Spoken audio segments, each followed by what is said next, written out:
तर तुम्हाला असं वाटत असणार की हा एवढ्या सकाळी सकाळी कुठे चालला आहे. ऐका, काल आपण आपल्या गोडाऊनमध्ये बघितलं तेव्हा असं कळालं की कांदा लसूण बटाटे हे सगळं संपलं आहे. मग आपण सकाळी सकाळी निघालो सौद्याला. तसं आपण सौद्याला डेली जातो.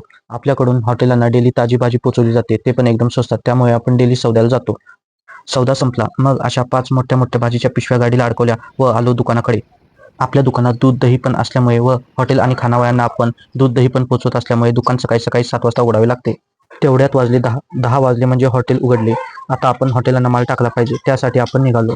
सकाळी आपण सौद्यात कांदा लसूण बटाटा घेतला होता, तो लोड होत होता म्हणून आपण सौद्याच्या ठिकाणी गेलो.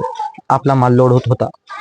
तेवढ्यात आपण टेम्पोवाल्याला माल पोचवायचा पत्ता व लोकेशन हे सगळं दिलं आणि बाकीचा माल आपल्या गोडाऊनमध्ये टाक असं सांगितलं. त्यात असं झालं की एका टेम्पोमध्ये पोतं जास्त होत होतं आणि जास्त पोतं घेऊन जाणं हा कायद्याने गुन्हा आहे. त्यामुळे ते एक पोतं मी माझ्या गाडीत टाकलं.